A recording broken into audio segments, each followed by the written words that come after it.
А вы, граждане, надеюсь, вы в хорошем настроении, потому что я лично в офигительном. В день релиза этого видео у меня день рождения, и я решил сделать небольшой подарок вам, подготовить свой первый обзор воистину библейских масштабов. Пристегнитесь, поездка будет долгой. Ну а если вы хотите сделать небольшой подарок мне, оформите подписку у нас на Бусти, ссылка в описании. Структура здесь будет немного иная, я ее вообще каждый раз создаю заново. Я рассматриваю ранний доступ третьей балды аж с 4 перспектив. 4 разных меня будут говорить о своих впечатлениях в игре. Обычно в своих видео я сначала какое-то время говорю про себя, про свои личные опыты, затрагиваю историю и место игры среди ей подобных. Если вам это не особо интересно, в описании есть тайм-коды на каждый раздел. Там же помечено, в каких разделах есть спойлеры, если что. Это огромное видео, одновременно и фидбэк разработчикам, и похвала игры, и ее критика. При этом в случае критики я буду на экране помечать, какие моменты я считаю фундаментальными, а какие Larian еще могут исправить. Давайте разберем сначала мои credentials. Ведь в разборе я планирую использовать 4 перспективы, 4 роли, которые применимы ко мне в данный момент. Взгляд игрока в классический RPG, например, воспитан Невервинтерами и балдой. Кстати, в нее я играл уже после Невервинтера. Как-то я прошел НВН 2 и поделился этим в Lineage с моим ментором Варлоком под ником Кыс. Он сказал, мол, это еще ничего, попробуй Врата Балдура. Кстати, я в те времена не особо понимал, что обе серии игр относятся к Dungeons & Dragons. В общем, взгляды игрока в классический RPG у меня набирается где-то на 18 лет. Взгляд игрока ДНДшника помладше. Впервые в D&D я поиграл в 2008 году, когда Люк пригласил меня в свою группу. Взгляд геймдизайнера. Во всех моих проектах, будь то кастомная карта Warcraft 3, тестовое задание для игровой кампании или настольные ролевые игры, есть какая-то своя механика. Я ее всегда сам придумываю или заимствую откуда-либо, сам адаптирую и балансирую. В моей кампании по Звездным войнам было управление наемнической компанией, а в Перекрестках судьбы — целым государством. Некоторые элементы дизайна геймплея присутствуют и в моей нынешней работе. Взгляд данжен-мастера. Вожу игры я с 2010 года. Правда, за это время я провел по D&D непосредственно всего несколько игр. По свежей тогда 4-й редакции, небольшую кампанию в армии, потом ежегодно у меня на даче водился так называемый Великий океан, потом по 5-й редакции, Перекрестки судьбы, например, и небольшая недавняя кампания, о которой сегодня речь не пойдет. И взгляд нарративщика. Именно такую должность я занимаю на своей текущей работе — нарративный дизайнер.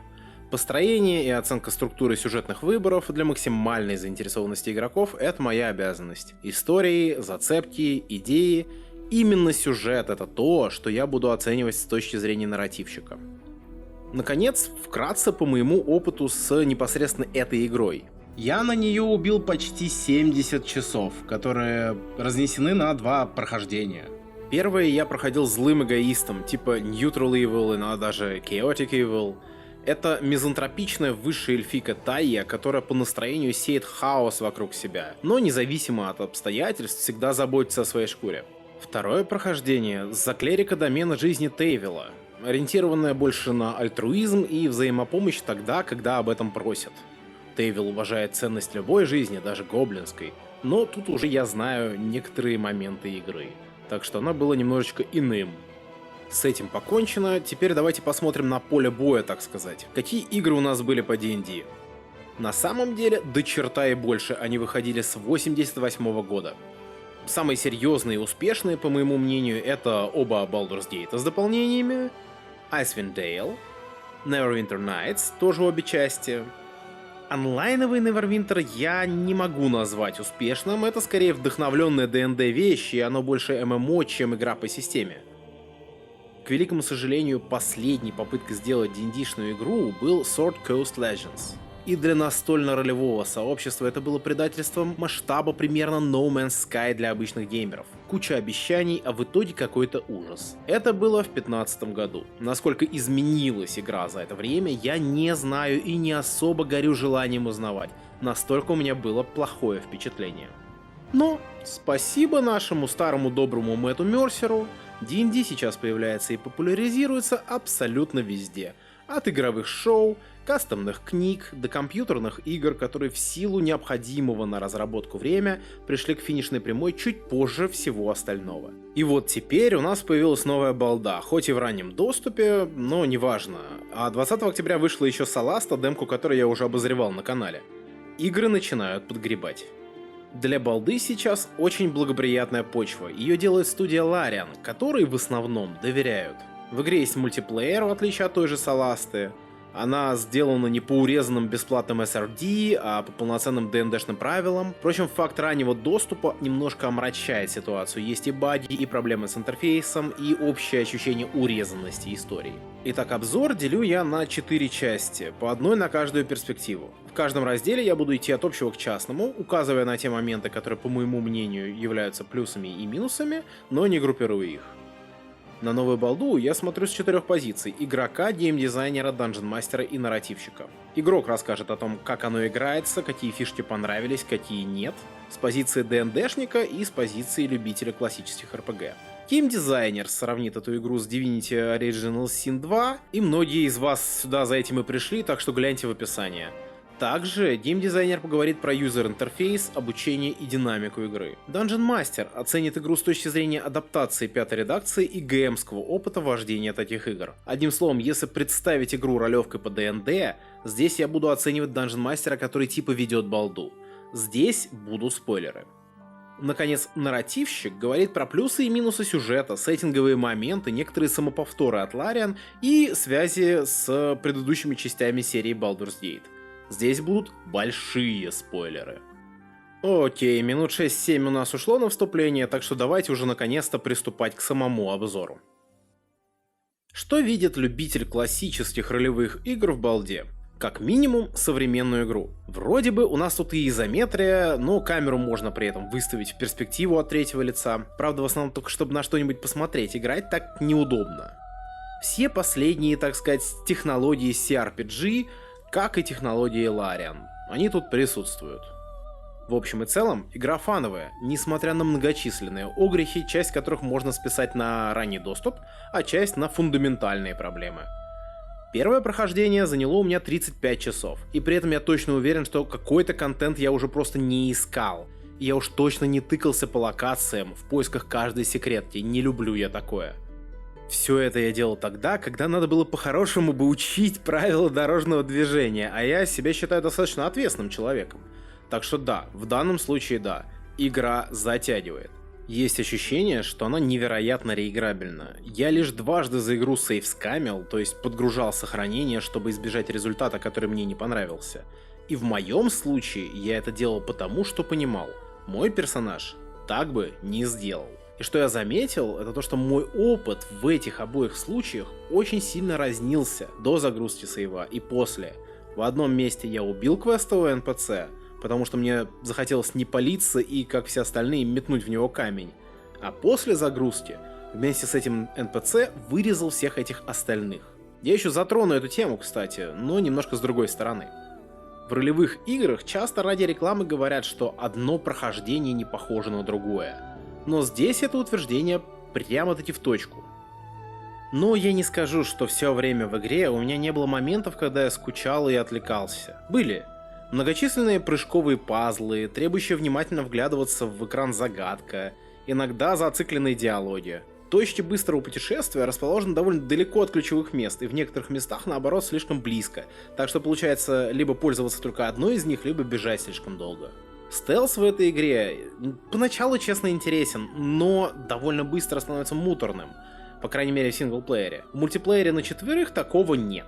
Локация, доступная нам в раннем доступе, больше, чем в первом акте Divinity, и очень сильно проработана. Она не пустая, у меня только раза 2 или 3 было, что я бегал там больше минуты от одного энкаунтера до другого. Неважно, он социальный или боевой, или просто событие на дороге. Однако есть часть этого контента, которую иначе как незаконченной назвать нельзя.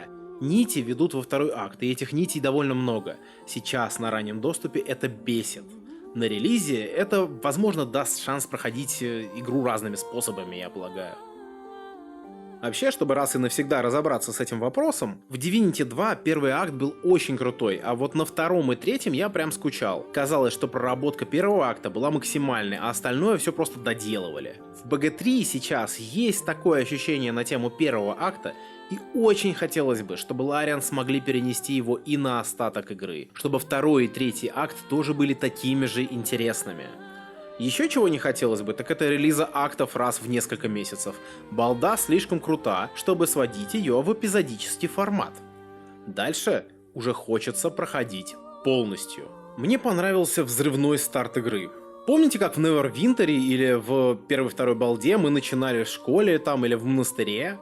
Во втором НВНе в деревне. Классический ДНДшный старт. Тут у нас старт игры — это целое шоу. И для просто геймеров, потому что ролики крутые. И для ДНДшников в стиле «угадай эту отсылку». Я честно сидел с опущенной челюстью и иногда даже немножко пищал от восторга. Старту несомненный плюс. Озвучка мне тоже очень зашла. У нас есть 2 сета голосов для каждого персонажа, мужских и женских, а голосовые актеры для НПЦ подобраны удачно и профессионально, на мой взгляд. То есть даже для самых мелких, немногословных НПЦ с одной репликой все очень круто. И особо круто, прям отдельно отмечу, отыграна роль данжен-мастера, наратора, который рассказывает нам о событиях так, как будто нас водит по этой самой игре. Черт побери, этот голос. Мне только надеяться и молиться, что я когда-нибудь смогу хоть подобно звучать на своих играх, потому что это что-то прям неземное. Power courses through you. Authority. Сам главный герой пока что не озвучен в диалогах. Я, честно говоря, было подумал, что у нас тут ситуация из Neverwinter'ов, когда главный герой не разговаривал. Но нет, на релизе озвучку ГГ добавят, судя по вопросам-ответам на Reddit времен марта. Из более частных вещей нравится, что сильный упор игры не только на высоты, как Larian любит и как делают, кстати, в Соласте тоже, но на освещенность. Если твой персонаж не видит в темноте, его цель не освещена факелом, ему сложновато попасть по цели. Если твой персонаж видит в темноте, меняется даже цветовая палитра игры. Сразу полезными становятся заклинания типа Light. Но тут правда проблема. Я лично не нашел, как применять этот спелл к определенному своему оружию. Каст идет только на экипированное основное. Я, кстати, видел жалобы на камеру. Здесь она есть 2 опций, либо привязанная к персонажу, либо свободная, но с невидимым таким канатом, который в зависимости от расстояния и высоты типа натягивается, пока не достигает ограничения, дальше которого заглянуть нельзя. Такая РТС-камера мне нравится лично в разы больше, тем более, что я все равно не вижу ничего, что не может видеть партия. Однако на высотах с этой камерой проблемы. Иногда просто не зацепить нужный угол, его не видно, когда можно было бы телепортироваться или там прыгнуть, например, туда. Потом я обнаружил, что есть клавиша О, которая делает нам вид с высоты птичьего полета, и проблемы с камерой в большинстве случаев исчезли. Было бы еще круто, если бы нам про это рассказывали не только на загрузочном экране, как подсказку, а и в обучении стандартном, которое там должно быть. Есть проблема с отображением иконок квестов. Некоторые показывают туда, где ничего нет. Некоторые ездят вместе с вами. У меня так было, когда я сцапал квестовый предмет, я так и не нашел, куда его мне нужно было нести. Напоминает, кстати, мою собственную ошибку, о которой мне сказали на фидбэке тестового задания на должность в одну крупную игровую компанию в свое время. Все, мол, круто у тебя было. Реально все круто. Но отсутствие маркеров на карте создало впечатление, что ты специально не хочешь, чтобы игрок дошел туда, куда надо по квесту. Вот тут примерно так же. Со стелсом у меня тоже проблема. Я помню много игр, где ты садишься на карты, и вся твоя партия делает то же самое. Тут надо посадить в стелс каждого персонажа. В итоге я уже как будто в ММО выполняю ротацию. F1, C, F2, C, F3, C, F4, C, F1. Впрочем, функционал разделения партии нам знаком еще с Divinity, и в большинстве случаев он больше полезен, чем вреден. Немного муторно, конечно, откреплять-прикреплять персонажей, но завести Рогу в комнату с ловушками, чтобы он их обезвреживал, пока остальная партия стоит, это самый правильный подход. Прыжок. В Divinity, кажется, он был только по специальным мобилкам. Тут его можно делать постоянно. В бою даже бонус-экшеном. Он также позволяет отойти от противника, не вызывая апорты, то есть бесплатной атаки реакцией. И он полезен. Он реально полезен. Особенно с учетом того, что удар в спину противника дает больше шанса попасть, чем с любой иной стороны. Прыгнул за спину, втащил. Эффективно, хоть и дико нереалистично, и, честно говоря, быстро приедается. Но черт побери, как же раздражает прыжок вне боев на ландшафте. Тут даже ротация стелса со стыда прячется в кустах под роялем. На арену выходит комбинация прыгнуть, опционально дождаться, пока персонаж упадет, получит дамаг от падения и встанет. Отойти, потому что места на прыжок другому члену партии не хватает. И не дай бог, в место, куда вы прыгаете, можно прийти обычным способом. Если вы забыли открепить персонажа от партии, то алгоритм поиска пути сразу же отправит вашу партию в обход, собирая все возможные энкаунтеры, которые вы пытались избежать. А еще на прыжок хотелось бы какой-нибудь хоткей иметь, или хотя бы иметь опцию его установить, а то постоянно тащить мышкой конки тоже заморачивает. Палец так и тянется к Q, чтобы прыгнуть, черт знает почему. Кстати, по поводу тех самых опциональных падений. Конечно же, есть заклинание Featherfall, есть свитки с этим заклинанием, есть визард в партии как опция. Можно самому быть визардом, оно реально спасает от дамага при падении. Но это означает либо трату свитка, либо трату спелл-слота. А кто будет тратить слот, когда он может понадобиться в бою, а этих слотов так мало? Тем более потерянные хипы от падения тут можно в принципе отожрать едой. Коротенечко от Пироса по локализации, он у нас играет на русском. По обыкновению Лариана русскую озвучку не завезут, локализация текстовая. Много текста в раннем доступе не переведено, книги, некоторые реплики. Есть проблемы с падежами и бывают очень смешные надмозги с типами уронов. Например, Radiant перевели здесь как лучистый. С официальным переводом пятерки не сверялись, так что Armor класс доспеха в переводе, здесь называется классом брони. То есть вместо КД у них КБ. Карта и дневник переведены полностью. В целом переводом Пирос доволен и считает это довольно хорошим результатом для раннего доступа. Как ДНДшному игроку, мне тут тоже есть пару слов сказать. Опять же, от общего к частному, с небольшими спойлерами. Это знакомый мир. Тем, кто читал Роберта Сальваторе, тем, кто играл в пятерке в Descent into Avernus. Там буквально есть непосредственно Baldur's Gate. Тем, кто читал или проходил Dungeon of the Mad Mage. Тут все свое, родное. Стоило вспомнить о Бихолдере, как нате вот он. Совиный медведь, которых на меня спускали еще во времена 3,5. Да сколько угодно. Гитиянки, которыми нас мурыжили во втором Neverwinter. Или Тиды, или Майндфлееры, которые известны не только ДНДшникам, но и всем, кто Stranger Things смотрел. Прекрасный сеттинг Фейруна, по которому я лично отказываюсь водить из-за того, что там без меня уже напридумывали всего за 30 с гаком лет. Но поиграть в нем — большое удовольствие. Возможности для отыгрыша я тоже считаю потрясающими. Здесь очень много полярных подходов к решению энкаунтеров и квестов. Я уже упоминал про сражения с НПЦ на стороне гоблинов или с гоблинами на стороне НПЦ.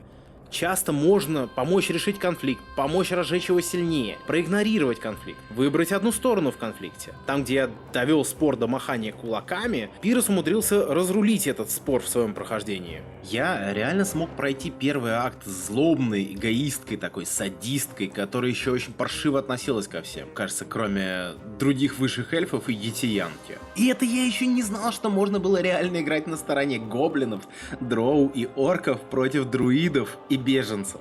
Подход к решению задач тоже может быть абсолютно разный. Как минимум тут играет роль то, что вы не вмешались, но не успели что-то сделать, или вам было лень слишком сильно напрягаться, или вмешались и сделали все успешно. Все три случая приводят к 3 различным исходам в разных масштабах, от одной фразы NPC до провального квеста. И здесь нет судьбоносных решений, висящих на одном ролле. Довольно часто бывает так, что проваленный ролл или неправильно выбранная тактика означает, что можно попытаться найти иной подход к ситуации, даже если для его поиска придется попотеть. Так что я рад, что довольно замороченную головоломку можно было обойти хорошим роллом на обнаружение рычага, а в случае смерти квестового NPC не от моих рук, информацию из него извлечь разговором с его трупом. Единственный тупик здесь — это ТПК — полная гибель партии. Для остальных случаев есть альтернативные маршруты, и это очень круто. Тем более это отбрасывает необходимость в сейвскаминге. Кстати, на тему нестандартных альтернатив. Толкать врагов — это чит. Я сумел Deadly Encounter 5 уровня при партии 4 одним толчком разрешить.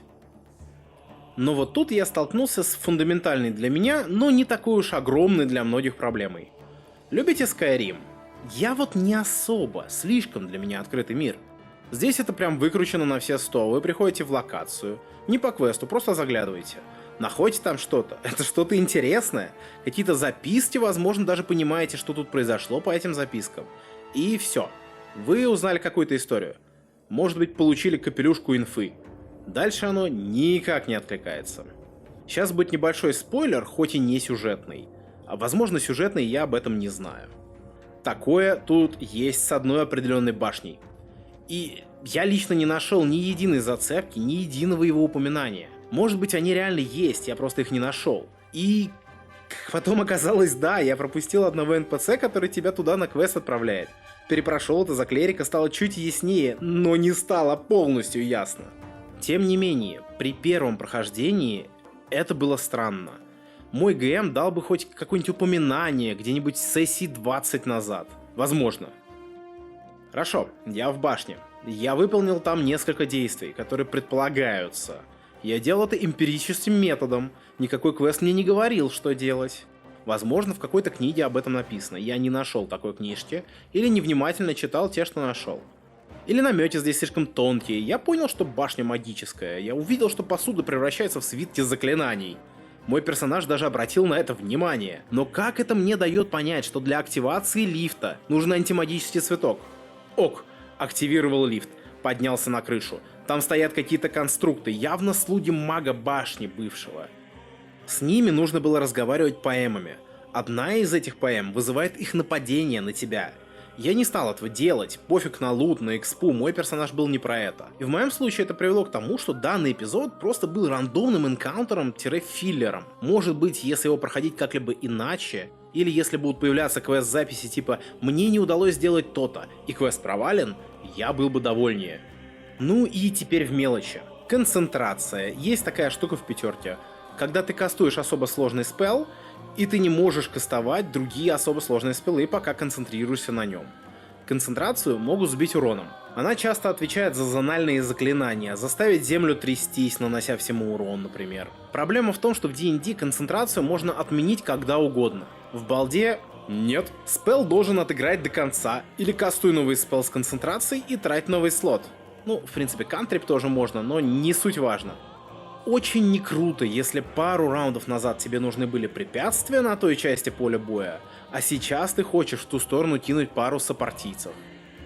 Каждый персонаж делает броски сам за себя. Это круто, это правильно. Часто партия вся кидает персепшн на что-нибудь, и в большинстве случаев неправильно запрещает им делать это. Хоть это небольшой такой метагейм. Тут можно персептить по очереди. Ты знаешь, что один провалился, но у других может получиться. В игре за столом лучше, чтобы все кидали внимательность вместе. А вот то, как каждый персонаж разговаривает сам за себя, это уже не круто. Одни и те же броски можно повторять в диалоге разными персонажами. В мультиплеере у нас с Пиросом было 2 попытки помочь родиться одному определенному монстру. Главное вовремя после провала уйти с диалога, пока он не кончился. И самое неприятное, в партии у разных персонажей есть разные сильные стороны. Кто-то лучше угрожает, кто-то лучше дипломатит. В Celeste тоже сделали так, что у каждого персонажа есть своя реплика в зависимости от его личности. Тут ты общаешься тем, кто первым зашел в катсцену. Ты общаешься тем персонажем, кто активировал разговор. Остальные стоят в стороне. Это не динамика партии, это игра за один мозг, разделенный на 4. На создание персонажа хотелось бы иметь больше способностей увидеть прогрессию. Хотя бы какие субклассы будут доступны в будущем, если они не на первом уровне выбираются. Какие фиты есть в этой игре, это такие навыки, которые выбираются раз в 4 уровня, обычно. Чтобы хотя бы мочь немного думать над прогрессией. Важно, как они будут работать. Потому что я-то могу поднять в ПХБ книгу игрока, или, там, не знаю, 5E Tools, и посмотреть все сам. Но не все обилки тут работают так, как в рулбуках. Есть все-таки адаптации под формат игры. И да, я всегда был сторонником идеи прокачиваться последовательно так, чтобы это было логично. Задолбал огонь, берешь заклинание создания воды, или там Fire Resist, если такое появляется. Но в пятерке лучше всего проработаны такие прямые прогрессии, и последовательно качаясь, легко можно создать гимпа, то есть бессильного, бессмысленного персонажа. Сейчас будет очень задротско ДНДшный абзац. Мне жалко, что есть став только из ПХБ, разве что кроме пары раз. Никаких тебе дополнений, суплементов и сорсбуков. Тому же Eldritch Knight'у очень не хватает всяких заклинаний типа Booming Blade или Green Flame Blade. Ну и мы играем в Фейруне, есть такой очень крутой субкласс под названием Blade Song, который доступен только эльфам. Я у Пироса сейчас за него играю, мы его туда в хоумрулили, мы играем по Вову. Но вообще в Фейруне ему самое место. Надеюсь, в DLC-шках и балде он появится. Ну или хотя бы в воркшоп-контенте, коль такой будет. Конец задротского абзаца. Очень необычная система здесь короткого и длительного отдыха.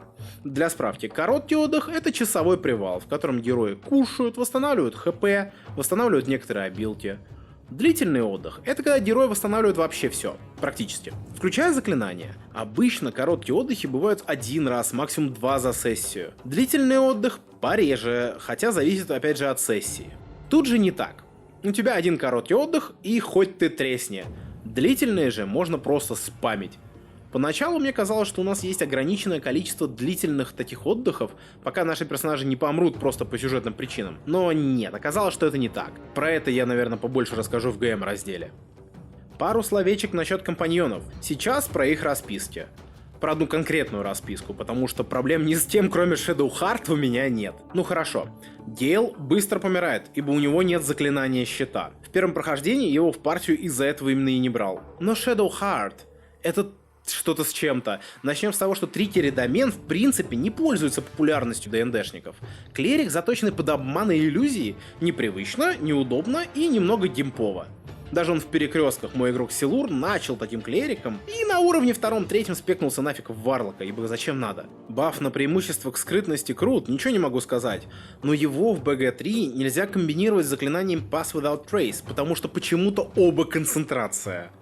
В ДНД обилка класса не может быть концентрацией.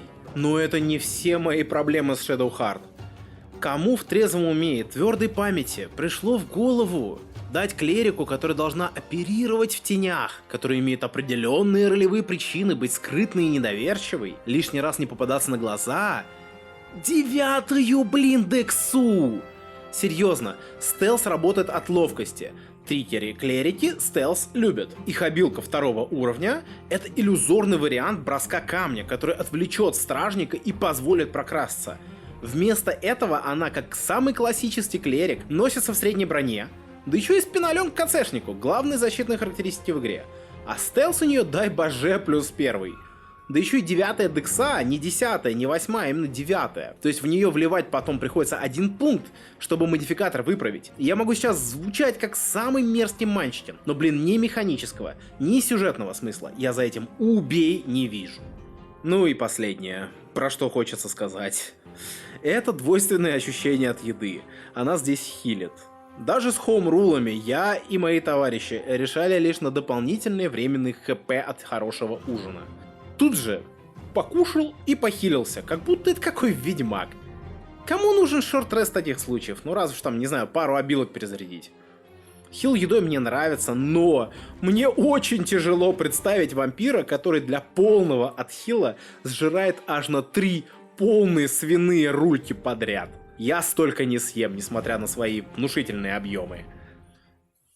Ну вот, с перспективой игрока мы покончили, и к этому моменту вы уже, наверное, поняли, что я подробно обсасываю здесь каждую деталь, что я поймал. А все потому, что деталей здесь очень много. Это и есть несомненный плюс геймдизайнера третьей балды. Невероятное внимание к деталям. Это вам не ленивый левел-дизайн очередного Assassin's Creed, не жестко привязанное к механике игры, отношение к геймплею, как в Spellforce. В некоторых местах я бы даже сказал, что это не геймдизайн, а прямо-таки искусство. Давайте, правда, не будем тянуть кота за хвост и решим раз и навсегда. Вы все хотите услышать ответ на этот вопрос, я хочу его наконец-то дать. И какой-либо объективной правды вы не услышите, но я выскажу достаточно непопулярное мнение. Барабанная дробь. Является ли Балда 3 клоном Divinity Original Sin 2? Мой ответ – нет. Похожа ли она на Divinity? Да. В ряде аспектов, очень сильно, но далеко не во всех.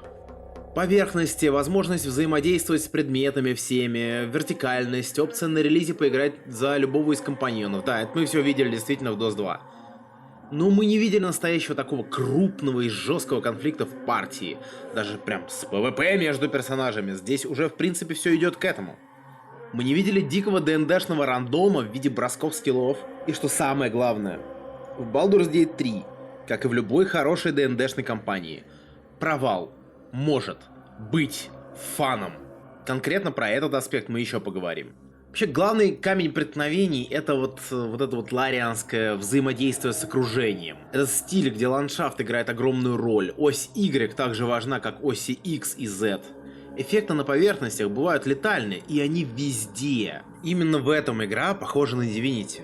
И я подчеркну, это стиль Лариан, не стиль Divinity Original Sin. Потому что подобный стиль был и в старых Divinity. Лариан даже некоторые правила пятой редакции по своей поверхности переточили. И это, конечно, было делать совершенно не обязательно. Но, тем не менее, это сродни, не знаю, подписи художника на картине. Определитель уникального стиля. Лариан хотят придать D&D и франшизе Baldur's Gate немножко своего флера, не более. Во всех остальных случаях, где БГ3 обвиняют в клонировании Divinity, комментаторы неправы из-за нехватки общей настольно-ролевой эрудиции, мне кажется. Это скорее Divinity делал с людьми, которые вдохновились ДНД. Это Divinity заимствовало у подземелий драконов. Тут механики вернулись на свое законное место. Мало того, на фоне постоянного повышения популярности ДНД среди народонаселения, так сказать, визарды, которые этим самым D&D владеют, сделали абсолютно правильный ход. Как развивать продукт? Повышать его качество — это понятно. Они делают достаточно спорные шаги в этом направлении, конечно, но тут уж на вкус и цвет. Как еще можно развивать? Ну, расширять охват аудитории — это тоже тактика. И для геймеров Balda 3 точка входа получше, чем реалтаймовые предыдущие части и Neverwinter. Потому что пошаговый бой сразу готовит игроков к тому, что придется ждать за столом. С настоящими игроками, с настоящим данжен-мастером. Да, среди этого чего ожидать, есть понятие болезненно долгих ходов в бою. Об этом позже. Но само ощущение и понимание того, как идет комбат, ключевая, между прочим, часть D&D, это после этой игры появится. Хоть некоторые правила и пришлось поменять в угоду игре. Кстати, пошаговую систему они свою по ходу адаптировали. Все, причем подчеркиваю, все действия эффектов, кулдаунов, горящих поверхностей. Все вообще связанное со временем. Кратно 6 секундам. Поверхности в принципе показывают вам, сколько раундов им осталось гореть. И один раунд длится 6 внутриигровых секунд, именно как в D&D. Именно поэтому у персонажей есть только одна порта или реакция в раунд. Больше просто не успеть, с учетом передвижения, атаки, бонусного действия. И знаете, пошаговый режим в такого типа вот D&D-шной игре мне нравится больше. Он тут к месту. Кстати, коротенько давайте коснемся маркетинга, это же тоже часть геймдева. Я считаю решение выложить игру по полной цене в раннем доступе нормальным. Фанаты Лариан, фанаты D&D и люди, которые желают своим фидбэком поучаствовать в разработке, сделают это с удовольствием, как это сделал я. А пожелавших подождать не накажут повышением цены.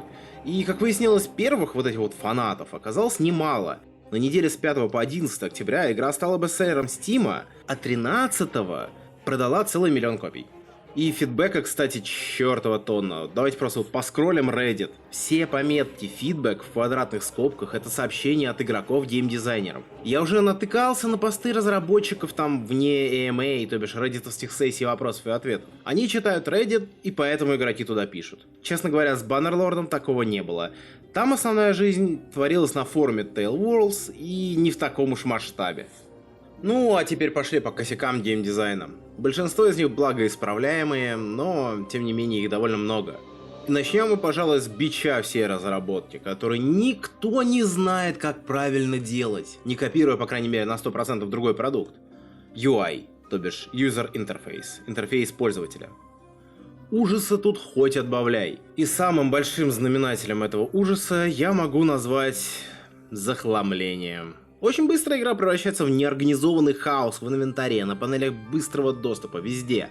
Если не заниматься своевременной чисткой и уборкой этого всего, можно в боях по 5 минут потом искать нужную обилку и по полчаса рядом с торговцем сидеть. Добавление некоторых предметов в так называемые wares, то бишь то, что вы собираете продать, тоже достаточно такой tedious, очень задалбывающий процесс, очень монотонный. И что в паршиво, в некоторых случаях есть некоторые штуки, которые позволяют с этим захламлением бороться. Например, кнопка сортировки интерфейса. Я ее лично не нашел, пока не напоролся на пост на Reddit, где чувак нашел эту самую кнопку через 20 часов игры. 20, блин! По ходу игры собирается довольно много трэшового лута, и все как обычно в РПГ: кости, тарелки, чашки. Даже не надо скайримить и тащить все, что не прибито к столу, оно и так соберется. Я понимаю, одной из задумок геймдизайна было то, что можно провалить квест, продав квестовый предмет. Это нормально. Я могу целый модуль построить на идее, партия потеряла какое-то важное кольцо, не зная его истинной ценности. Но кнопки «продать весь мусор» здесь вот очень не хватает. И я гарантирую, игроки не заметят даже, что какой-то предмет не является мусором, и поэтому он не продался. То же самое с квестами. Невыполненные вперемешку с выполненными. Непонятно, какие отслеживаются, какие нет. Кнопка «Показать на карте» не пашет. Но это в какой-то момент починит, ладно.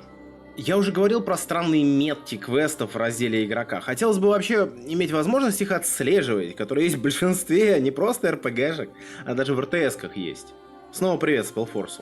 Еще из мелких придирок: не доверяйте автосохранению. После одного из хатфиксов, конечно, стало получше, но... Вот я потерял пару раз 20-30 минут прогресса, и мой палец к этому моменту просто намертво прилип к кнопке быстрого сохранения. Ну и кнопкам тут доверять нельзя. Сидишь, жмешь себе пробел, чтобы пропустить часть диалога, который ты уже слушал, но потерял прогресс, и проходишь заново. И что ты видишь? Пробел не только скипает реплику. Он выбирает по умолчанию первый вариант в диалоге, ну или тот, на который мышка наведена. С этим приходится очень осторожно обращаться. Возвращаемся к захламлению. Знакомьтесь, это хот-бар. Здесь все ваши обилки. Он как в ММОхах. Тут можно менять вкладки, грузить сколько угодно всего. А теперь смотрите, что случается с ним, когда мы получаем хоть какой-нибудь юзабельный предмет. Он появляется на хот-баре новым номером, автоматически. Это бывает удобно, да, но когда ты после боя пролутовался и вместе с лутом собрал себе целый хатбар свитков, жратвы и всякого прочего, это уже бесит. Ну, благо это все можно подключать в настройках. Правда, в самих настройках не хватает четких описаний, что делает каждая опция. А еще хатбар можно закакать, так сказать, заклинаниями. В D&D есть такое понятие апкаст. Это когда заклинание, скастованное от круга повыше, становится сильнее. Не все спелы так умеют, но многие. Короче, здесь апкаст выражается так. Отдельный спелл, лечение первого уровня и лечение второго уровня. Это как будто два разных спелла. Серьезно. Они каждый занимает свое место на хатбаре. И в итоге место просто заканчивается. Кстати, обращение ко всем, кто считает БГ-3 бездумным клоном Divinity. Там можно было скастовать баф на союзника, кликнув на его портрет этим бафом. Тут нельзя, только на модельку. Вот когда они добавят этот функционал, а вы все равно будете неправы, но по крайней мере станет удобно. Меня также нервирует немножко система реакций, честно. Это такие действия, которые происходят вне в свой ход. Это ДНДшное правило, у всех есть одна реакция, так называемая атака по возможности, также известная как свободная атака или апорта, я ее уже упоминал. Когда враг от тебя отходит, ты можешь ему вот так вот взять и всечь. Но у многих классов есть дополнительные реакции. Враг промазал, получи по харе. Враг атаковал не тебя, лови дизадвантедж. В третьей балде все это есть. Но мысль такая, что ты помечаешь, какую конкретно реакцию твой персонаж использует постоянно. То есть, грубо говоря, если отмечены две реакции, то сработает та, которая стригерится первой. Это отнимает у нас тот выбор, который есть в ДНД. Самое неприятное, что, видимо, из-за этой особенности игры у нас нет заклинания Shield, которое спасает пятую точку бесчисленному количеству магов на протяжении многих лет во всем мире. Она позволяет поднять АЦ или класс брони аж на 5 очков, что часто вынуждает врагов промахнуться. Как бы оно работало с этой системой активной реакции? Да ужасно бы работало. Каждая атака по магу просто бы сжигала бы его спелл-слот, не спрашивая разрешения у игрока. Я понимаю, почему щита в игре нет, но без него лично я даже не хочу пытаться играть волшебником. Это заклинание, это привилегия Визарда. Ну и Сарка. Неважно, нельзя такое отбирать. В Соласте вон оно же есть. Но прямо таким, как в пятерке, его здесь, к сожалению, сделать невозможно. Окей, давайте теперь по-серьезному поговорим про дизайн геймплея. Мой любимый подход к обучению в игре — это просто изучить, сложно овладеть. Это когда так называемая курва обучения выглядит как вот такой вот график. Здесь же обучение номинально есть. В прологе часто выскакивают обучающие таблички, но учат они вот вообще не всему. Только базовому. Они скажут, что такое экшен, что такое бонус экшен. Но они не говорят, где кнопка сортировки инвентаря. Сделали бы, я не знаю, какой-нибудь обучающий оверлей для каждого интерфейса, что ли. Мне невероятно сложно представить, как ощущают себя те, кто с D&D не знаком в этой игре. А еще Larian умудрились перенести в игру бич и проблему всех компаний в D&D, которые вводят еще не совсем опытные ГМы или самые упрямые ГМы. Бои, которые могут занимать, очень много времени, я упоминал это уже. Часто это происходит, когда игроки не запомнили свои абилти все, а думать креативнее не горят желанием. Бывают игроки, которые сколько ни играй, свои абилти не запоминают. Кстати, сажайте таких на воинов субкласса чемпиона и учите обнаруживать и ронять на врагов люстры. Ладно, отвлекаюсь. Бывает, когда долгие бои из-за больших масштабов происходят. Слишком много монстров, частенько совершенно разных, за которыми ГМ просто не успевает уследить. Реже происходит при игре на виртуальных столах. Но у меня такое бывало, и нередко. Здесь то же самое. Справедливости ради, я только в 2 таких боях бывал, но оба тянулись нереально долго. В такие моменты даже немного скучаешь по реалтайму с активной паузой. Но только немножко. Тем не менее, просчет действий противников занимал ужасно много времени. Особенно в моменты переключения хода одного врага на другого. Я правда подозреваю, что это все зависит от мощности процессора. И мой Core i7 6700K просто уже не справляется достаточно быстро. Еще один момент относится к Quality of Life, так называемым удобным фишкам, которые хотелось бы иметь. В различных местах у персонажей триггерится бросок внимательности, чтобы найти секретку. Персонаж при этом говорит: здесь что-то есть. Только вот то, что он нашел, иногда приходится прямо искать глазами. То есть самим еще своими глазами персепшн кидать. Хотелось бы какую-нибудь более заметную, что ли, подсветку. А вот решение по поводу вскрытия замков я вообще не понимаю. По идее, это должен быть бросок 20-гранной игральной кости. И он происходит. Ролл считается после заполнения прогресс-бара вот такого, и, честно говоря, зачем оно надо. Но есть и очень приятный геймдизайн решения. Я вообще любитель спартанских пинков в играх, еще со времен Одиссеи, но тут это прям превзошло все мои ожидания. Тут пинком можно грохнуть что угодно. Главное правильно поставиться. Игра прям подсказывает тебе траекторию полета в случае успеха и все такое. Можно этим способом грохать энкаунтера на уровень выше партии, я так делал. Самая прелесть еще в том, что это бонусное действие. То есть не получилось запендюрить врага в пропасть, можно хотя бы по чайнику булавой жахнуть. Не, эта способность, конечно, ужасная имба, ее понерфить бы к релизу, сделать экшеном там, например. Или хотя бы понерфить к моменту, когда в игре по системе появляются широко распространенные полеты. Но сейчас это, конечно, дикий фан. Тут еще вот что есть. Небольшой спойлер, так сразу предупреждаю, но, честно говоря, незнакомым с Фейруном людям оно вряд ли будет понятно, знакомым... чего еще ожидали? Даже в самой первой локации BG3 есть Underdark. Те спартанские пинки могут отправить монстра в яму в некоторых местах, и потом его трупак можно в этой яме найти. На том же соответствующем месте в Underdark, например. В другой локации, куда попадаешь только с подзагрузкой. Есть еще очень фановые моменты. Нашел как-то я комнату с кучей бочек горючего вина, каким-то торговцем и 2 телохранителями. Я уже не помню почему и как, но они на меня напали. И вот торговец первый по инициативе, его ход, и они тут все почему-то кастеры, эти торговцы. В общем, заряжает вендор в меня огненную стрелу. Поджигает соседнюю бочку. Врубается цепная реакция. Бабах! ТПК. Абсолютная, всеобъемлющая, полная гибель партии. Никакого воскресить свитком, некому воскрешать.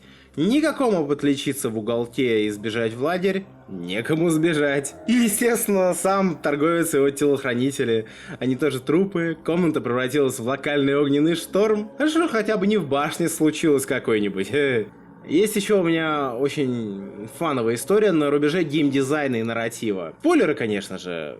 Всю игру в друидском лагере я, чтобы попасть вниз, оббегал через всю локацию, это занимало у меня где-то минут по 1,5. Фигня полная, но поднадоела в какой-то момент, и тут я вспомнил, что в начале игры около ставки друидов я провалил бросок обращения с животными, когда решил поболтать с медведем каким-то. Тут я вспомнил, что у меня есть свиток разговора с животными, надо что-то сделать. В Divinity это давало преимущество, подумал я, что фигли, это Шлариан. Давайте посмотрим, что да как, я не знаю. Оказалось, что медведь спал на лифте, и его можно попросить подвинуться. Лифт доставляет тебя сразу ко входу в лагерь. Занавес, блин. Ну а из хотелок есть одна мелкая. Прикольно, что в мультиплеере можно начать вчетвером создать персонажей, и при продолжении игры в сингле 3 остальных персонажа останутся. Пока что у них не будет своей истории. Потом, после релиза, благодаря ключевым словам, она появится. Но зато, по крайней мере, можно партию свою построить. Хотелось бы, чтобы персонажи были привязаны, правда, не к сейву, а к редактору персонажей. Чтобы их можно было импортить и экспортить, как в Neverwinter'ах. Знаете, почему хотелось бы? Потому что вот создал ты персонажа, нарисовал ему абсолютно хорошо вот это вот все, ему сделал волосы правильно, да, значит, кожу подобрал, все такое, внешность разрулил, абилити проставил, абилити скоро подкрутил. Выбираешь имя ты на первом экране, которое, естественно, ты не стал открывать, ты заходишь в игру и начинаешь как Тав. И теперь большинство игроков в игре зовут Тав. Мне кажется, Ларианам приходит, какая-то статистика по их играм. Как они-то стебались, мол, мужики, мы посмотрели статистику, и вы сделали базового World Dweller из Fallout. Вот примерно такая же фигня. Они смотрят, наверное, на свою статистику и видят, что 80% имен в игре это Тав. Проклятый Тав. Ладно. Еще не устали. Тут впереди самый, так сказать, большой блок. Впечатление Dungeon Мастера.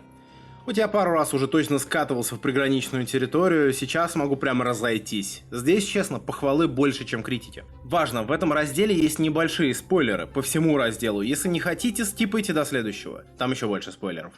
Для таких, как я, Лариан сделали иллюзию. Когда я вожу, перед каждой сессией у меня всегда происходит небольшой брейншторм. А вот бы дать кому-нибудь шанс воспользоваться какой-нибудь редкой фигней, которой они никогда не пользовались. Я редко вижу заклинание Featherfall, например. У кого-то оно в партии есть, но он последний раз его юзал год назад. Как же так? Такое ощущение, что в BG3 тебя вводит такой вот хороший ГМ, который дает тебе право развернуться и пользоваться наиобскюрнейшими вещами. Я после только первого прохождения понял, что перед разговором можно сделать на говорящего персонажа гайденс, чтобы получить 1d4 к броску, если он и будет в диалоге. Даже во время этого диалога, да, как в Divinity, можно переключаться на иного персонажа и скастовать этот спелл. И так не только со спеллами. Можно строить лесенки из ящиков, можно устраивать лютый стелс-экшен и подтащить к местам скопления патрулей там пару взрывных бочек. Я играл, как будто я Ивар. Это тот человек, который в моих играх часто придумывает нестандартные идеи по взаимодействию с окружением. Половина из них дико безумные, половина очень крутые. Хороший ГМ ведет историю вокруг игроков и их решений. 100% этого в компьютерной игре, конечно, добиться нельзя. Сюжет все-таки записан заранее, не генерится по ходу дела. Но сколько раз у меня был вопрос самому себе. Интересно, а вот это вот таким вот макаром сделать можно? И ответ был неизменно да. Можно. Вот вам пример, правда со спойлерами. Во всем основном сайд-квесте разобраться с тифлингами, друидами и гоблинами есть как минимум 2 завязки на основной квест, и сейчас пока что только одна куда-то дальше ведет, вторая же просто приводит к довольно фановым событиям. Там же есть как минимум 8 способов прохождения разных элементов сайд-квеста, о которых я знаю только. Эти 8 включают: раскрыть истинную сущность заместителя главного друида, спровоцировать войну между тифлингами и друидами, вырезать лагерь гоблинов под корень, травануть вечеринку гоблинов, проредив их вдвое, спасти друида, не вырезая всю крепость, тайно убить 3 лидеров: Багбира, гоблиншу-жреца и дроу, раскрыть дроу, локацию убежища и спровоцировать атаку на него. В этой атаке присоединиться к дроу, открыть ей ворота. Или спровоцировать дроу на атаку, а потом сражаться против нее, как я сделал во втором прохождении. Различные способы прохождения продолжают появляться у меня в предложке на ютубе от некоторых каналов, которые играют в BG3 и выкладывают отрывками с прохождением. Знаете почему? Потому что возможность провала в игре изначально заложена. Я умудрился, не разбудив бухих гоблинов в первом своем прохождении, забраться в крепость со 2-го этажа, притом взорвав туда проход при помощи роди, бафа на стелс и 4 бочек горючего. Но даже если бы они проснулись и я с ними сражался, да и ладно. Если бы я туда проник через Underdark, мне кажется, это возможно, тоже было бы нормально. Если бы я попробовал 5 разных вариантов и не сумел бы ни в одном, я все равно в какой-то момент мог бы найти способ проникнуть внутрь. Фейл, провал броска, здесь не конец истории, как у хорошего ГМа. Это просто смена подхода. Может быть, смена обстоятельств, может даже смена сюжета. Это правильно так делать, особенно если результаты завязаны на один единственный ролл. Я нашел еще довольно много индикаторов хорошего рассказчика. Помню, раз гуляли мы с Люком по Шабловке, общались по концепции вождения игр. Он мне тогда сказал, тут я передаю суть, а не цитату, если что. Мол, круто ставить сцену для игроков. По окружению и описанию игроки могут понять, что им предстоит. Даже какой лут они получат. Если с игроками 3 сессии сражаются орк со светящимся мечом, кто-то явно в партии захочет этот меч. И этот меч должен стать наградой. 3 примера. В середине карты можно напороться на все эти следы, отметки рогов и так далее. Там, кажется, даже есть комментарий от кого-то из партии при успешном просте выживания. Здесь живет очень большой зверь. А в друидском убежище можно почитать про совиного медведя что-то. Что мы видим? Совиный медведь в пещере. Все по классике. Кстати, тут еще круче. Если подойти к нему, но не атаковать, бой в какой-то момент закончится и совух станет мирным. Я так понимаю, с ним можно будет даже поболтать. Если есть спелл или обилка, конечно. Как-то в Андердарке я напоролся на целую полянку со статуями дроу. Я видел их, будучи внизу, под плато, где они стояли. Петрифицированные темные эльфы. Что бы могло такое вызвать? Упоминая старый Baldur's Gate, я подумал было о Василисках. Но стоило мне залезть на плато, и из тьмы на меня выскочил Beholder. Ну, точнее, его низкочелленджовая версия, Spectator. Я прям был в восторге, был такой сетап.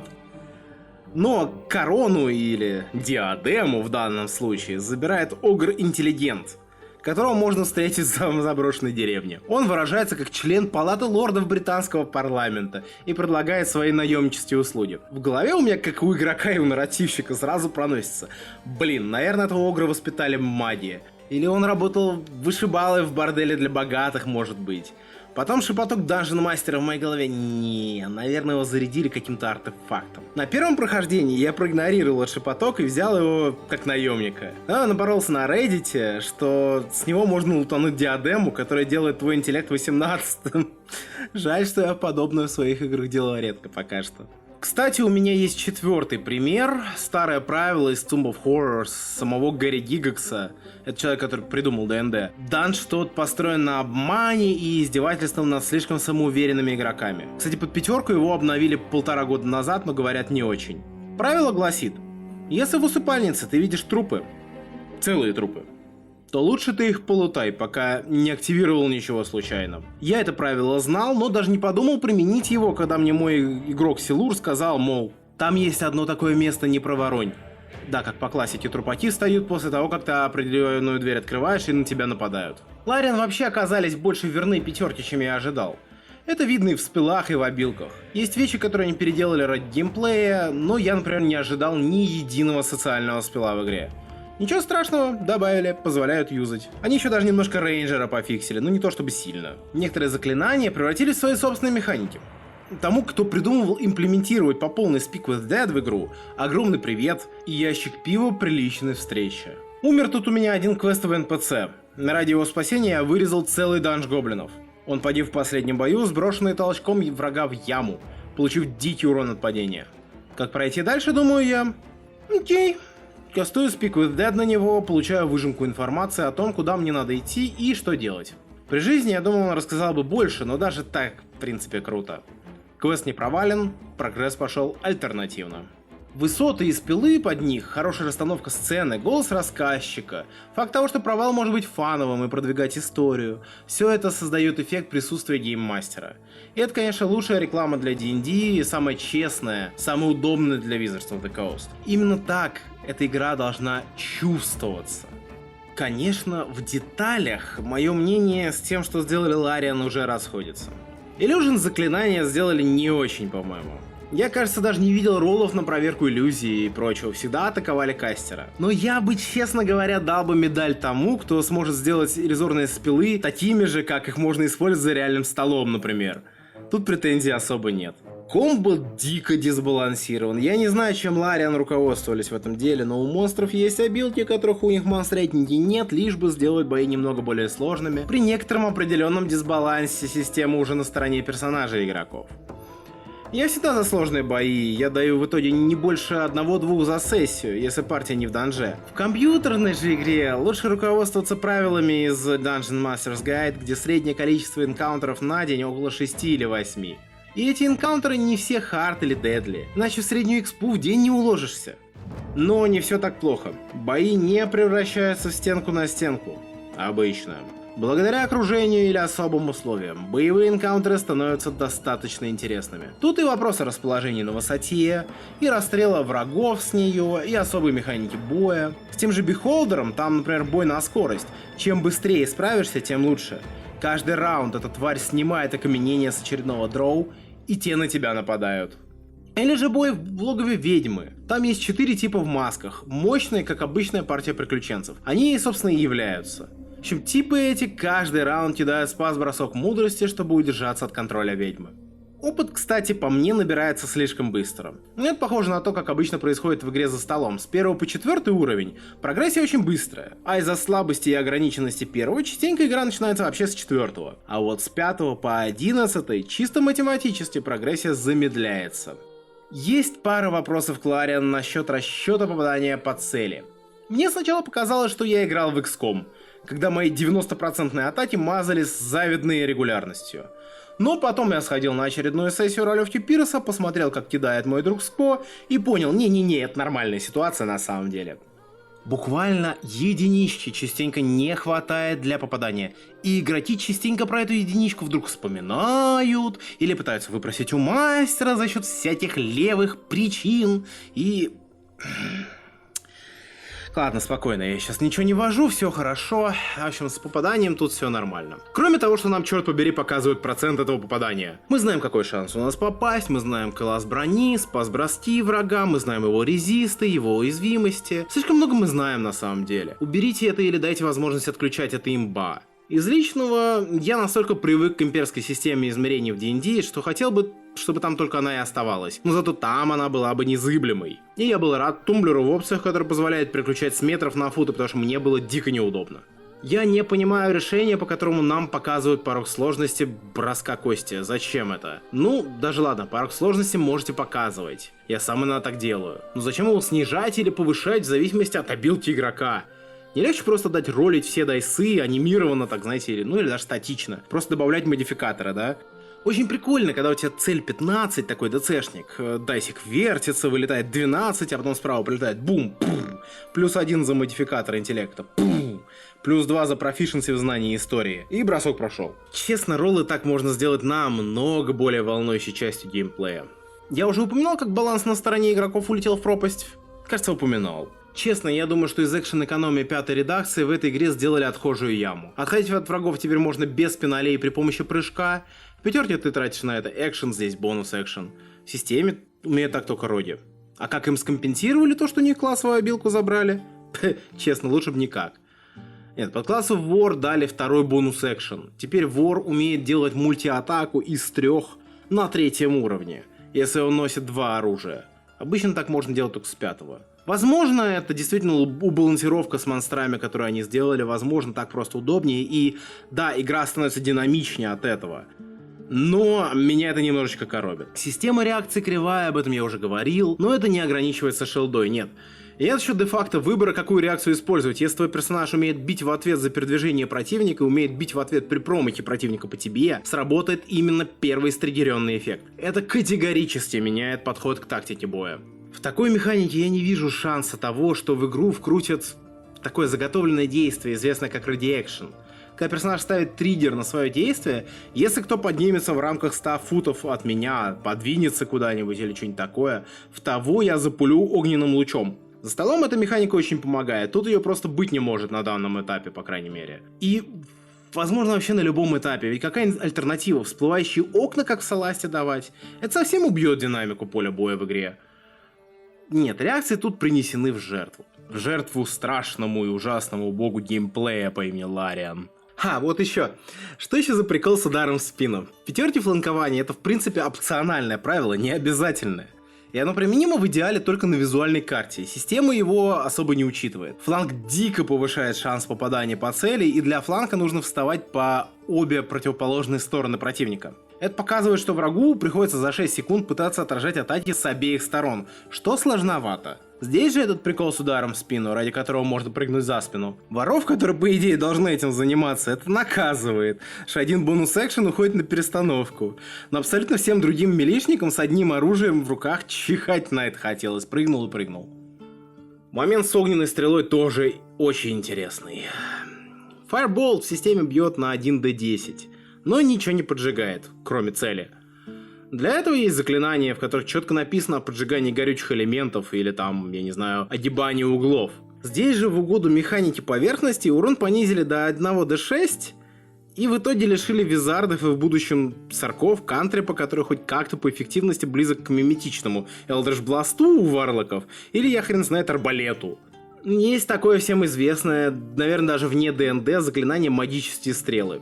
3 или в случае апкаста больше зарядов, которые летят в цель и попадают вне зависимости от чего-либо. Если по дороге у вас препятствия, ты просто не можешь их кастовать, цель надо видеть.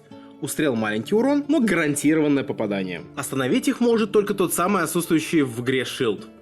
Что у нас здесь? Выпущенные с одной точки магические стрелы могут удариться об окружение. Причем веселее, одна попадает, а две просто улетят в ближайшую балку. Для игры, которая вернула такие замечательные клише, как полутай трупы в крипте и выкатила Бихолдера в Андердарке, так ограничить одно из самых айконик заклинаний системы ДНД, как таковой, это в принципе просто больно.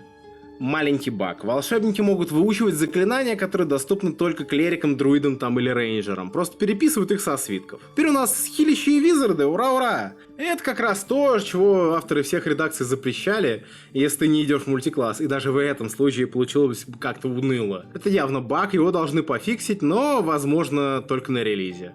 Dancing Lights. 3 маленьких огонька со светом должны уметь собираться в один и ездить. Они не ездят. Я все сказал. Антимагический цветок, что можно найти в Андердарке. Это ОП. Если в полной игре он там же будет, я точно в какой-то момент буду проходить игру партий из Файтера Чемпиона, Варвара, Роди Ассасина и Монаха. У каждого будет цветок и очень много еды для восстановления ХП. И очень много скорости. Эта четверка сможет свалить любую армию магов, на них просто нельзя будет ничего кастовать. Была такая Нитеринская империя в прошлом Фейруна, лютая магократия, которая кончилась из-за магического катаклизма. Наверное, это был не катаклизм. Наверное, это было просто 4 идиота с большими дрынами, которые нарвали в Андердарке цветочков. Кстати, в 5-й редакции мировоззрениями, это такие классические алайнменты от законопослушно доброго до хаотично злого, я пользоваться перестал. Многие продолжают. Но в балде алайнменты подошли бы очень хорошо, как и заклинания на них заточенные. Здесь же все можно заранее просчитать же. Вообще я сейчас зайду на территорию нарративщика или геймдизайнера, но сказать надо, ибо к гейммастерингу это тоже относится. Я обычно за мирное разрешение энкаунтера выдаю партии от 2/3 до полной экспы.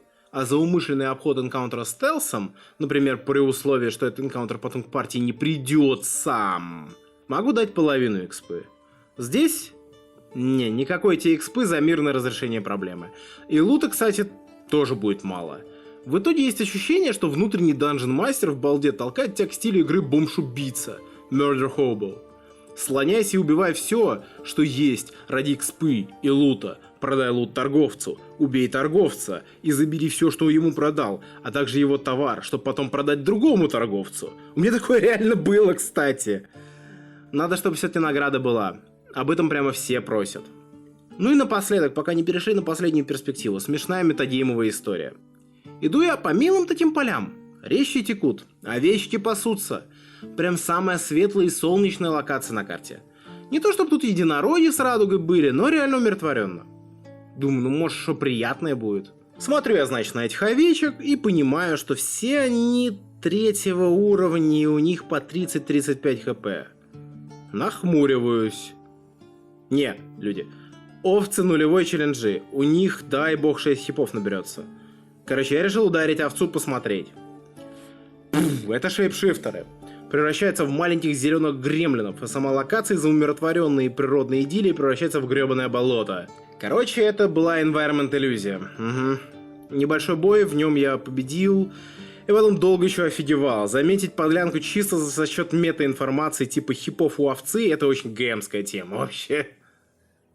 Ну и давайте перейдем на последний раздел, самый спойлерный из всех. Что мне нравится и не нравится в Baldur's Gate 3 с точки зрения нарративного дизайнера. Начнем с самого фундаментального. Я остался с большим количеством недоделанных квестов. И я не любитель выполнять игру на все 100%, конечно, но пары из них могли бы вполне закрыться в раннем доступе, ну как минимум 4 продолжали висеть метками на картах. И ты по этим меткам приходишь, а там ничего нет. Добраться до схрона Дети Янки? Не, сори, ты не можешь это сделать. Какой-то артефакт в Андердарке лежит, и за ним охотиться? Ну, никакой инфы. Оно может быть уже поглубже, значит, в локации, которая будет в полной игре. Кто-то украл герцога? Ну, его явно утащили за пару загрузочных экранов отсюда. Последние 4 часа за мной также носился квест-маркер на задание по возврату украденной обуви. То есть я понимаю, квесты основные сюжетные, но вернуть-то обувь. Он не ставился куда-то, куда надо отнести, он ставился даже не на лодку, на которой ты заканчиваешь ранний доступ. Маркер просто переносился с партии, и все тут. Правильно, что они задумали все эти квесты, действительно правильно, но не оставляли бы хвостов. Люди бы все равно напоролись при релизе на них, и уже прошли бы нормально. Мало того, они бы еще и хвалили Лариан за то, что дополнили первый акт те. После раннего доступа все-таки, по слухам, планируется вайп всех сейвов. Но нет, решили оставить нас на клиффхенгерах пока что по этим квестам, причем в большинстве случаев не таких уж и будоражащих. Дальше поговорим о самоповторе. Этот прием в сюжетах по мне имеет значение лишь в 2 случаях. Если у тебя на один продукт разной аудитории. Например, ты вводишь в клубе игру, и каждый раз у тебя новая партия. Тут можно игроков удивить, ошарашить, и это не будет диким дежавю, и тебе не нужно будет что-то заново придумывать. Второй вариант в диалогах и сценах исключительно с юмористическим подтекстом. Со временем этот самоповтор можно даже немножко подкручивать, чтобы становилось немножко еще смешнее. Вспомните Шелдона из теории Большого Взрыва и его обсессивно-компульсивный стук в дверь. Где самоповтор не работает, так это в сюжетах и ворлдбилдинге. Ну еще в планировании игровых сессий. Я до сих пор себя корю на самом деле за то, что дал в свое время один и тот же энкаунтер с разделением персонажей по разным картам игрокам с разницей в 2 года. Один раз в Звездных войнах, один раз в Перекрестках. Мне очень не нравится, что в обеих последних франшизах BioWare, Anthem не в счет, и там враги создают монстров, которые основаны на трупах из различных рас.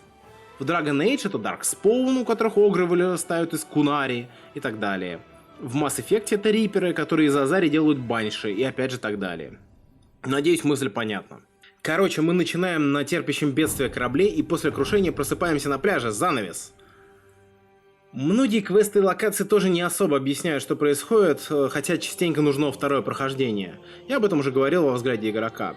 Сделали бы хотим какую-нибудь энциклопедию или более подробное описание квестов. Сделали бы интерфейс, куда записывались бы тексты книг. И да, их все равно для этого нужно было бы таскать с собой, давайте все оставим как реалистично есть. Но все же было бы поудобнее с этим интерфейсом. В некоторых местах, если внимательно читать и запоминать события, можно самому собрать картину того, что произошло. Я не могу сказать, что мне нравится такое играть. Мне нравится такое водить, впрочем. Главное, чтобы потом было подтверждение, опровержение или корректировка моих теорий. К сожалению, ничего такого в той же башне мага в Андердарке не было. А теперь давайте поиграем в игру, какого типа игрок играет за какого персонажа. Астарион пытается убить все, что движется, своровать все, что не движется, улыбается при виде чьих-либо страданий и делает все по фану, типа стандартного нейтрал-хаотика. При этом он редко возмущается и какое-то недовольство высказывает постфактум. Напоминает Murder Hobo, который любит скатывать игру в жесть, но ГМ в какой-то момент с ним серьезно так поговорил, и теперь он типа паинька, но привычка к трэшу частенько проявляется. Гейл в своей манере выражаться, а также драматической бэкстори чем-то напоминает мне многих персонажей одного из моих друзей. У него раньше было так, что вне зависимости от того, кем он играет, наемником ли, паладином ли, или главой целого движения хакеров, персонажи частенько звучат образованно и, честно говоря, сильно по-снобски. Факт того, что он ходячий атомный взрыв, звучит как наказание ГМа за излишнюю самоуверенность. Варлока Вилла я, если честно, глубоко не изучил, но он выглядит как бывший мелкий злодей, желающий реабилитации. То, что на загрузочных экранах к нему пристает суккуба, возможно, немного портит картину. Или намекает на то, что его постоянно пытаются соблазнить и перейти на Dark Side. Если смотреть на это как типа какой игрок играет, то играет за него хороший ролевик, который с ГМом обсудил все детали, и им нравится играть в это. Shadowheart, Топ ее. Мой друг Силур назвал ее Цундера, но я в аниме-терминах не секу, и для меня это Эджлорд. Ну или Эджледи. Сдержанная такая, игру не ломает, как обычно бывает в ситуациях с эджлордами. Про них очень много бешеных историй можно прочесть на сабреддите RPG Horror Stories. Но почему Shadowheart такая? Персонаж о себе не хочет говорить. Агрессивная, держится поодаль, эгоистична, не любит помогать другим, поклоняется темной богине. Ну, натуральная эджледи. Нет, у нее есть тоже момент небольшой роста, если ты будешь злобно проходить, она будет расстраиваться по поводу того, что там мы вырезали целую деревню тифлингов. Типа, ой-ой-ой, какой просто героический подвиг. Но, тем не менее, вот реально, очень эджлордовый отыгрыш. Гитиянки похожи на персонажа, за которого будет играть ролевик, который пытается всегда отыгрывать. Умеет он, правда, в это не очень, поэтому у него персонаж не комплексный, а скорее выглядит как набор стереотипов о выбранной расе. Хотя я уверен, что в полной игре можно будет изучить сию расу поглубже, чем когда-либо. Сеттинг Фейруна передали хорошо и в стиле адвенчур пятой редакции. Я сам их никогда не водил, но практически все прочитал, и это довольно интересное чтиво. В общем, происходит именно то, что я и представлял. Кстати, у меня есть теория, мы ее с некоторыми знакомыми на Reddit пообсуждали, и она уже на ютубе стала выпадать. А что, если артефакт, за которым тут вообще все охотятся, это контракт между королевой Личом Гитиян Тефлоакит и королевой хроматических драконов Тиамат, по которым красные летучие змеи служат астральным тварям. Вопрос только в том, как он попал к Элитидам и зачем он им нужен. Но довольно много на это намеков. Мне немного не хватило глубины конфликта между тифлингами-беженцами и друидами в их убежище, но, возможно, я не все квесты сделал. Я честно делал все, чтобы между ними полноценная бойня началась, и где-то, скорее всего, не дожал. Но в итоге все вылилось в то, что друиды остались без обоих лидеров. Один умер, вырываясь из плена гоблинов, а другая была отравлена родителями, что горевали о потере своей дочери, которая это лидер друидов и убила в каком-то смысле. Это, кстати, круто. Последствия моих действий сработали. Девочку спасти я даже не пытался. Многие, кстати, жалуются, что персонажи негативно настроены. То есть я понимаю, речь в основном про нелюдимую ивельскую поклонницу Шар Shadowheart. Хотя Лаэзель тоже довольно грубовато. Людям не хватает веселых партийных побратушек. Я на это отвечаю, что тут все нормально. Здоровый, хоть и не фундаментальный конфликт в партии никогда не мешает, если его правильно отыгрывают. Фишка в том, что персонажи со временем начинают к тебе теплеть, и это видно еще в раннем доступе.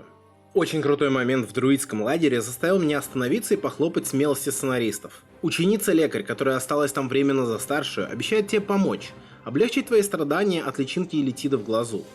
Что она в итоге делает? Травит тебя нафиг ядом виверны.